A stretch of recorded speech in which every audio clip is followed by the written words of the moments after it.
Hello and welcome to Norwood News. Today is Friday, February 7th, and I'm your host, Krista McDonald. It was a busy week for the police department. Early Monday morning, another truck fell victim to the low clearance of the Moore Street Bridge. Officers, along with members of the fire department, responded to the scene and temporarily shut down Moore Street while the truck was extracted from under the bridge. For more on the accident, we go to Chief Brooks. Hello, I'm Chief Bill Brooks of the Norwood Police Department. I'm here to talk about a crash that attracted some attention that occurred Monday morning around the 6 o'clock hour. What we had is a tractor-trailer unit here on Moore Street, and it struck the bridge behind me. Now, a few things about this bridge. It's kind of notorious with the police department because it gets hit about 6 to 8 times every year. The problem is that it's got a very low clearance. If your truck is above 9 foot 11 inches, you're going to hit the bridge. Most of the bridge strikes we see are rental trucks, because those drivers aren't really used to watching for height markings. They're not people who drive trucks regularly. But in this case, the one Monday morning, it was a full tractor-trailer unit. Now what you see behind me is there are some bridge engineers that are working on the bridge. This particular strike, because it was a tractor-trailer unit, because it got hit so hard, it actually moved the bridge about 14 inches. So they've now had to, using their cranes and equipment, they've had to nudge the bridge back into place and pin it back in place so it can be used. Thursday afternoon, the department held a promotion ceremony for Sergeant and now Detective Sergeant Timothy McDonough. I actually started on Monday, was my first day. The ceremony's today, and I've wanted this job, I can say, for the past 15 years. So I get a great group of detectives up there, and I just can't wait to get it rolling. We just have a great department here in Norwood. A lot of it's getting better and better every day. The officers that we're hiring every day, we just keep getting better. So the department, I think, is one of the best around the region. Detective Sergeant McDonough is grateful for his position at NPD and several people that helped him along the way. Definitely Chief Brooks, Deputy Kelly, Lieutenant Flanagan. It was a big process. There was every sergeant put in for it, and it was a long process, and everyone was very qualified, and I'm just lucky that I came out on top. A while back, Norwood News reported the story of Norwood's oldest resident, Ed Lazard. He could not make the ceremony a few months ago, but this week, Senior Senate Director Kerry McCarthy, along with several others, went to Walpole Healthcare to deliver his ceremonial cane. So today we're here at the Walpole Healthcare to give Mr. Fred Lazard, a Norwood resident since 1950, the Boston cane, which is on display at Town Hall, and we give this to the oldest resident in the town of Norwood. So today, Fred turned 107 years old, so we're here to celebrate him and present him with this cane. And the cane started the tradition in 1909. This is not the original cane that Norwood received, but it is a replica, and it will be on display at Town Hall with Fred's picture, naming him the oldest living Norwood resident.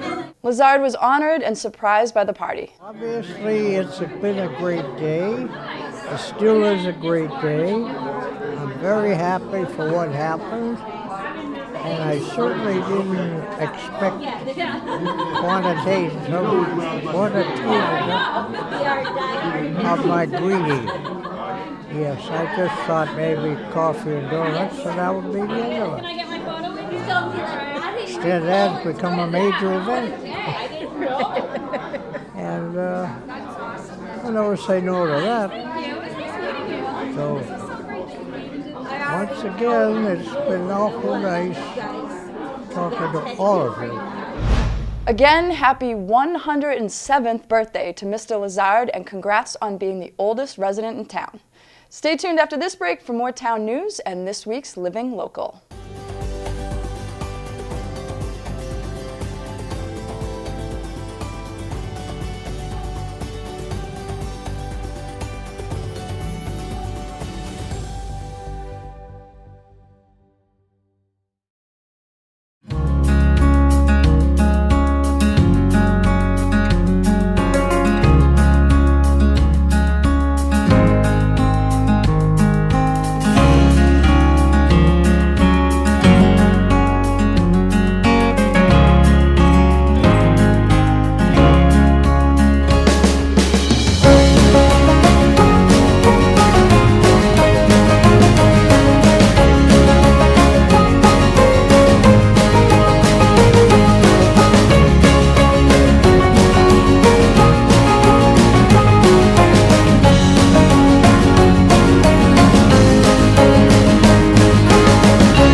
Welcome back. To recap the month of January from a municipal standpoint, we go to General Manager Tony Mizuko. Hi folks, General Manager Tony Mizuko coming to you with my monthly update. The town is gearing up to celebrate its 150th anniversary with our first brainstorming and information session on February 23rd at 2 p.m. at the Police Community Room. Come join us and get involved. We've had a lot of recent retirements in Norwood. Longtime DPW Assistant Superintendent Gary Shorwitz is retiring after several decades of service, and so is Building Commissioner Mark Schubert, and Town Accountant Tom McQuaid has also announced he'll be retiring at the end of the year, as well as several other longtime town employees. We thank them for their dedicated service over the years, and we appreciate the work they do for the town. Assistant Building Inspector Matt Walsh has been promoted to Building Commissioner and will assume his new duties in the next few months. Congratulations to Matt, and we wish him well in his new role. He's worked for the town for many years and will serve us well for many years to come. The Bruins Pajama Drive is kicked off. We're looking to beat our total from last year where we donated over 2,500 pairs of pajamas. You can drop off new, unused pajamas for kids ages 0 all the way up to adult at any town facility, including Town Hall, the Light Department, the DPW building, and if you have kids in the school system, you can drop pajamas off at any school building, including St. Catherine's. Special thanks to John and Jean Hall for all their work and all the pajamas they donate every single year. Let's make it another great year for the Pajama Drive. The new Light Department building at 136 Access Road is up and running. There'll be a public open house where you can tour the building on February 29th.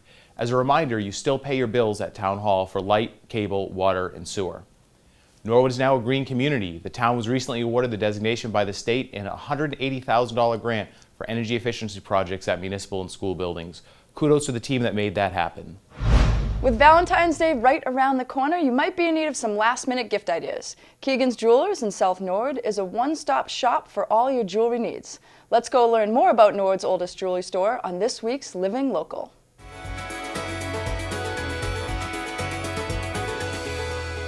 I'm Sean Keegan. This is Keegan's Jewelers. We're located in South Norwood. We've been here since 1951, me personally, since the 80s. Located on Washington Street, Keegan's Jewelers is Norwood's oldest jewelry store. They offer a wide range of custom-designed jewelry along with a staff of 3 expert jewelers, an appraiser, and a custom-design specialist to assist with all of your fine jewelry needs. We're a full-line jewelry store. We specialize in custom-made pieces, hard-to-find pieces. If you're looking for something that it's very difficult to match, we basically specialize in that. As far as full-line jewelry store, though, we have everything is diamonds, earrings, bracelets, necklaces, pretty much anything you want in a jewelry store. Keegan's Jewelers has been providing high-quality jewelry to its customers for over 60 years. Members of the Keegan family have been working there since the beginning. It started by a gentleman named Peter Gagel. He started it back in 1951. He worked at Polaroid. Actually, maybe it was Raytheon. It was one of the 2 big companies up on Moore Street. And in between doing work there, he would run the jewelry store. My father worked with him and took over the store, and my father, George, actually had the store. It had no sign on it back in the 60s and 70s, and they just all knew him as George the Jeweler. So that's pretty much where it started from. I took it over in the late 80s and kind of brought it to where we are today. The store didn't always have the Keegan's name. It was back in the 50s, and Peter never put a sign on the door. And when my dad took it over, he had all the stationery and the name as Norwood Jewelers, but it never had the name on the business. So everyone would say, "Hey, go down and see George the Jeweler." So when he finally put a name on the door, it was George the Jeweler. When I took it over, we have a store down the Cape, and it's called Keegan's Cape Jewelers, and it was just fitting to kind of link the 2 of them together. So we named it Keegan's Norwood Jewelers, and the Falmouth location is Keegan's Cape Jewelers. The Keegan family has a long history of fishing, starting with Sean's father, George. So when it comes to charity, the family loves to support youth fishing events. Fishing is in our blood, so any of the fishing the Westwood Fishing Derby for the kids, the Norwood, South Norwood Fishing Derby for the kids, the Norwood Sportsman Club Fishing Derby for kids, and we run one down in the Cape, which is actually next year is going to be 25 years, 25th anniversary of running a derby down there in memory of my father. He passed away 25 years ago this November coming. So that one's a real fun one because we get to bring kids out on a boat and we all, get to see them enjoy themselves, so it's really nice. If you are interested in learning more about Keegan's Jewelers, stop by their store. Technology is not me. I'm really not very smart with technology, but I'm sure you can go on the internet. We have a website, Keegan's Jewelers, www.com, Keegan's Jewelers, and you can look us up that way. We've got a lot of nice reviews. Customers seem to like to put nice reviews on there, which is great, and we do fairly well that way. So if you are in the market for jewelry, you can head down to Keegan's Jewelers for all your needs. Stay tuned after this break to find out what is happening in your local government.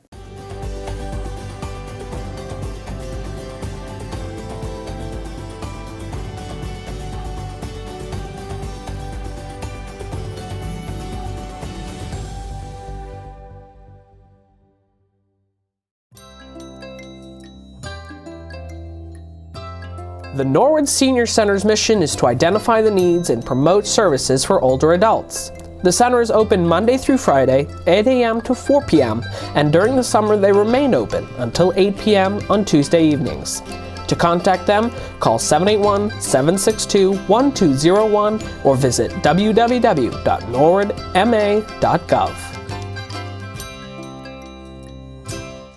Welcome back to Norwood News. After their 6:30 executive session, the Board of Selectmen had 2 show cause hearings scheduled. Sky Restaurant was in violation of serving alcohol to a person under the age of 21. This was a result of a sting operation by the Norwood Police Department. Sky Restaurant received a verbal warning. The second hearing was continued for 1 week due to the party not having legal representation present for the hearing. Later in the meeting, Selectman Plasko and Selectman Hajar had a disagreement over the drafted PBCC bylaw. Plasko felt that the bylaw should not be voted on right away and that all parties involved should have time to review the document. Hajar explained that all parties have had extensive say in the wording of the document. I'm a little puzzled by when you say the schools could pull out. I mean, I don't know how they would pull out. They've signed an agreement, both parties would have to agree to pull out, and if you're going to hold that against it, it could be next year or 5 years, so I'm not sure that that's, to say that is not sure-footing. The way the agreement is both parties have to agree to it. I don't have the agreement in front of me to fight over words, but my understanding was it was agreement to give it a try. No. And move forward. No. And that if they weren't comfortable with it, they could just go back to town meeting and undo the budget. No, that's not the way it reads. The next Board of Selectmen meeting will be Tuesday, February 11th.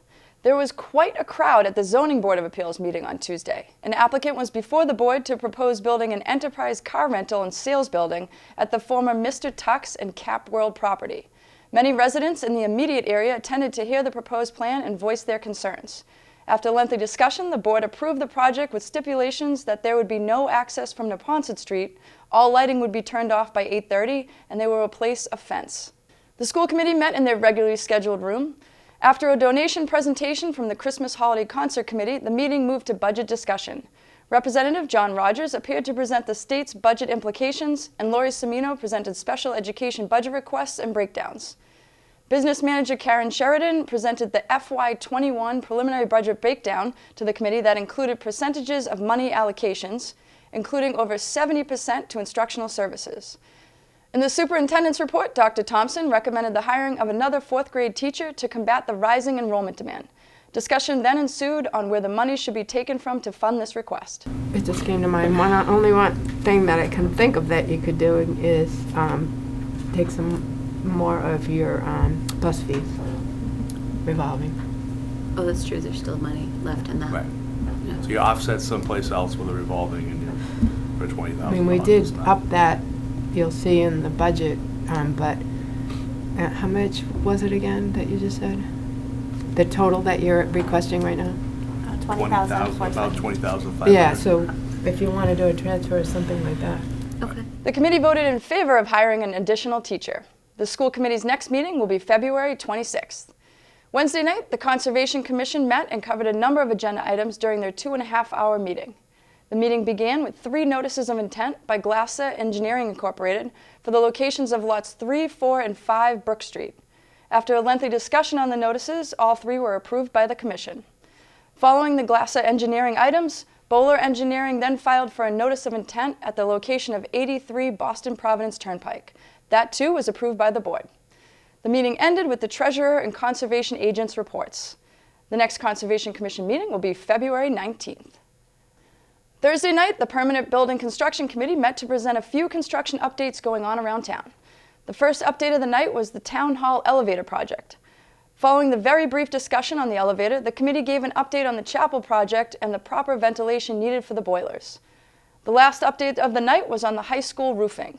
The next meeting for the PBCC will be on February 20th. For complete government coverage, tune into the NCM Government channel or watch us on demand at norwoodcommunitymedia.org. Stay tuned after this break to find out what is happening in your schools.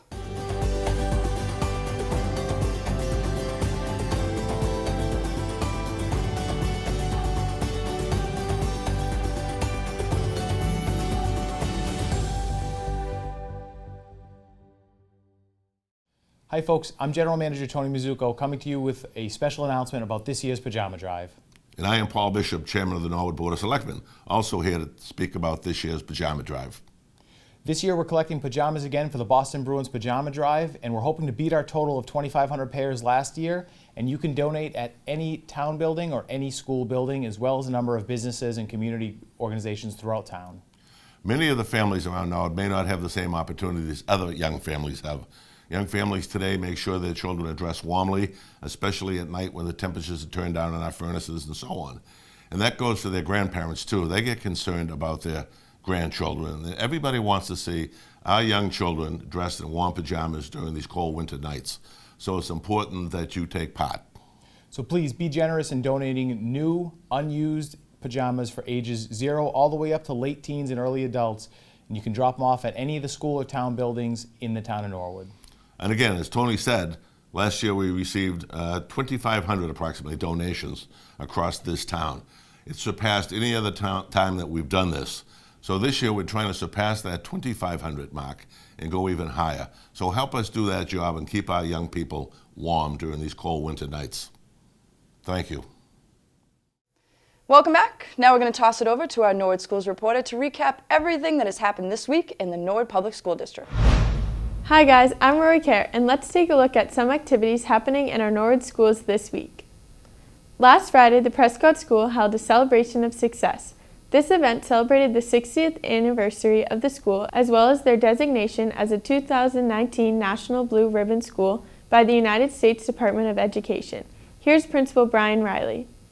So last Friday afternoon here at the Prescott School, we celebrated our 60th anniversary and our recent National Blue Ribbon Schools designation.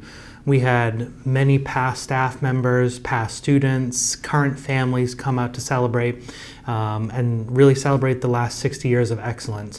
One of the really neat things that we had was a lot of past staff who were here and reconnected with some of their former students who are now staff members or alumni here at the Prescott School. The community was able to visit classrooms, see student demonstrations, and kids were really able to showcase their work. The other thing that was exciting was to welcome some recognition from the state, and we had representatives from Representative Rogers' office and Senator Rush's office to present citations on behalf of the Commonwealth to the Prescott School. An exciting time to be here. We had, like I said, many past staff, including former principals Wall and Killian here to celebrate as well. Another special moment during the afternoon was when retired teacher and current building substitute George Putnam read a poem that really recapped the last 6 decades of the school, some special celebrations we've had, and the recognition for past staff. For retired teacher Len Trainer, it was special to come back to the Prescott. For me to come back here today was wonderful. First off, it's always nice to walk into the building where I spent 30 years. Nice to see so many former students coming up to talk to me and some of their parents also. It was very, very nice to come back and see everyone. Wonderful to see that the school had made such a wonderful achievement. Liliana Cardoni, a 5th grader at the Prescott, will miss the school next year, and it has been a special place for her. The Prescott School means a lot to me because if I need help or I'm struggling, the teachers will always help me, and they make you feel like you're at home because they're all very nice, and I like my classmates because they're also very nice to me. I'm going to miss all the fun that we had from 1st to 5th grade and the teachers and everything that we did here. On behalf of the entire Prescott community, our current staff, past staff, we thank the community for coming out, and we're looking forward to seeing what the next 60 years holds for the Prescott School. Congratulations again to the Prescott School. Last week, Gori Lumba, Tanya Coley, and Sophia D'Annunzio represented Norwood High School at the Learning Innovation Showcase at the Heinz Convention Center in Boston. At this showcase, they highlighted the work they have done through Global Citizens Program and the Environmental Youth Coalition that focuses on water and sustainability. They discussed the role of virtual as well as physical exchanges. They also spoke to the current GCP and EYC initiatives such as the GCP Food Forest, the Malawi School Supply Fundraiser, plastic bag bans, water filling stations, and UN Sustainable Development Goals. Thank you and great job representing Norwood High School. This week, Dr. Frazick, the Coakley Principal, and Cindy Durain, NHS Assistant Principal, attended a conference in Springfield, Mass. On MTSS, which is a multi-tiered system of support. The goal of MTSS is to provide access and equity to all students and to reduce barriers to student success. It is a framework designed to meet the needs of all students by ensuring that schools optimize data-driven decision-making, progress monitoring, and evidence-based supports and strategies with increasing intensity to sustain student growth. The conference had many excellent sessions, and Dr. Frazick and Mrs. Durain will share them with the administrative team. At the Callahan School, 5th graders in Mr. Downs' class explored a Science Center lesson to test a simple system to filter particulates out of water and propose one change to the design to improve it. Physical therapist Karen Hurley created and installed a sensory path at the Callahan. As there are hallways surrounding the gym, students in grades 3, 4, and 5 submitted designs and assisted Mrs. Brown in adding to the sensory path, which now circles the gym. The path is used throughout the day by all students as a way to maintain focus and energy in the classroom. The paths are getting worn out and will be redesigned and installed again next year. Well, that's it for school news. There's something interesting happening in our classrooms and schools every day, and thanks to all the educators who share their news with us. Now let's go to Brian Dunn for the latest sports news.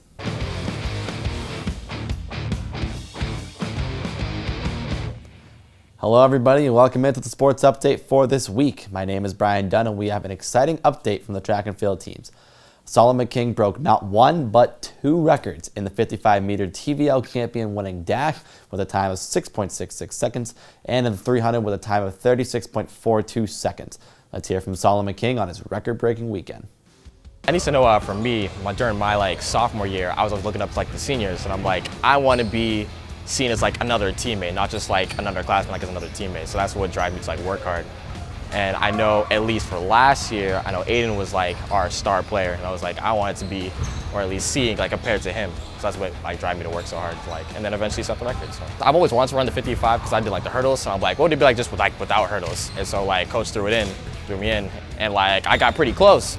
He was you're pretty close to the record, and I'm oh, so I just kept on running. It was kind of by accident, honestly. I mean, I can only beat myself now at this point, so I'm gonna try to just set the bar higher. And hopefully, if I ever visit Norwood, the record's still there. But now I'm just trying to take our 4x4 team as far as possible.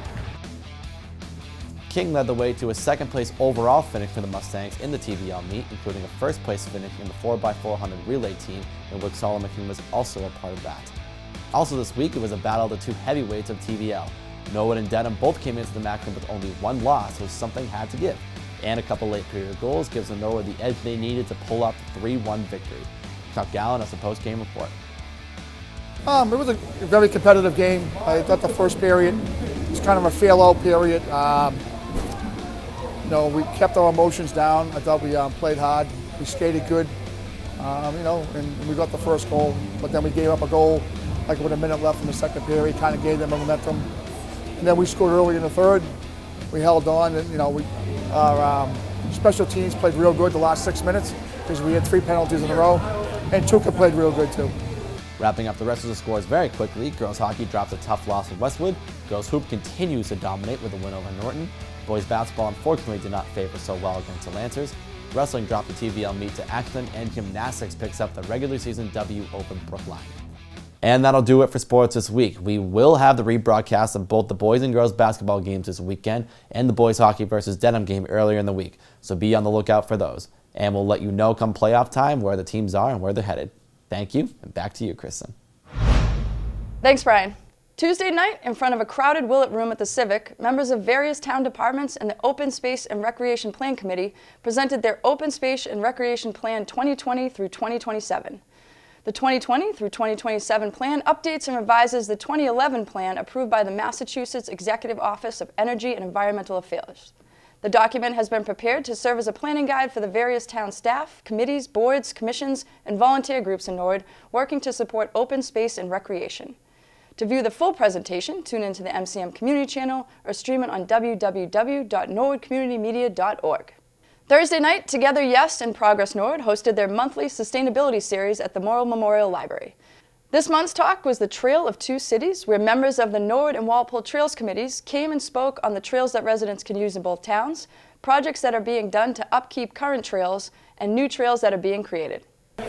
Projects that we're looking to coordinate involve connecting trails in both of our towns that are not connected totally. So this would be around the Mylod Street area that we're looking for ways of interconnecting these trails. And the reason to do that is to give a little bit more options for people, trail walkers on both of our communities to experience the trails of each other's towns. Well, that's all for Norwood News. To stay up to date with Norwood Community Media, follow us on Facebook, Twitter, and Instagram. As always, thank you so much for watching. Have a great weekend.